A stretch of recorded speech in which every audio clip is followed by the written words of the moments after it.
Roztomili, witam Was. Wyrządzę Wam dziś o świętej Hance. Prawi się, że od świętej Hanki chłodne wieczory a poranki. Jak macie to bulczyni po naszemu radzi, co Wam tutaj wyrządzą, to mi dajcie palec do wyrchu, a subskrybujcie mój kanał. Dziękuję pięknie. Dzisiaj mamy jako roz w roku, nie dzisiaj, ale roz w roku, dycki je świętej Hanki. Hanka opatruje wszystkie matki, baby, co pochowały chłopów, tych, co się ożenili, a wydali. Opatruje piekorzy, rybiorzy, a tych, co pływają na szyfach, po morzach, a po oceanach.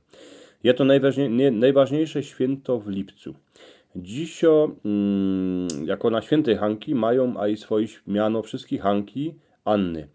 Na Hanki się dycki balandrowało, ba i jeszcze do niedawna, w czas rano przed chałupami, co w nich bywały Anny, grała orkiestra, a grali muzykancio.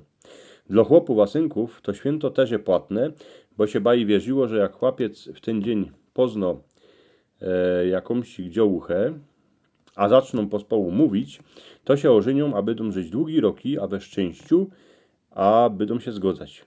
Prawiło się szczęśliwy, kto na Annę namówi se pannę. W ten dzień się kończyły ciepłe noce, tuż się prawiło, że na świętej Hanki, czy od świętej Hanki, są chłodne wieczory a poranki. Jak był hyc, a ludzie urobieni siedzieli pod chałupami, to taki chłodny wieczór był najlepszy, co by se spocznąć, a potem iść spać, co by mieć siłę do ciężkiej roboty na polu, na gruncie. Gazdowie dyckich net rano jechali do pola bai sieć zdrowe, bo jeszcze było chłodno, a na trowce się błyszczała rosa. Śpiewało się przeca, że najlepszy z rosą sieć trowkę kosą. Najgorszy było jednako, jak jaki chłop szedł z muzyki, a zakupa wypił. Derzył ku chałupie, ale nie poradził ku ni dojść, bo się mu nogi ugibały. Jak kaj legnął w kopce siana, to pół biedy, bo się sianem przykrył jako pierziną. Ale jak się obalił na miedzy, a przespał się do rana, to na drugi dzień miał rymę, bo rano było chłodno.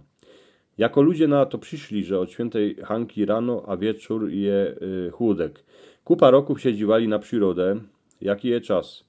Chłopi trowę siekli 100, 200 i 300 roków temu. Tuż fotrowie prawili swoim synkom, że rano je rosa na trowie, a wieczór wieje chłódek. Tuż idzie robić, a nie trzeba chledać cienia pod strumem. Syncy to potem prawili swoim synkom, dziołuchy swoim cerom.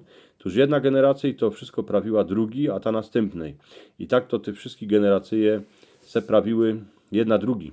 Teraz czas je roztomańty, ale furt je tak, jako nasi starzycy prawili. Musimy się dziwać, jako je przygoda, a żyć to naszym dzieckom. Co by się dziwały, jeśli bai od świętej Hanki, rano a wieczór po polu furt wieje chłodny luft. Czy ten czas je taki, jak bai 200-300 roków temu.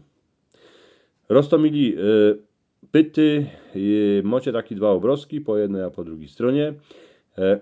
Jeden obrazek to je pytka, co byście subskrybowali mój kanał, a drugi obrazek to jest film, co się wam można będzie podobał, też z moim zdzistaniem po naszemu. Dziękuję pięknie.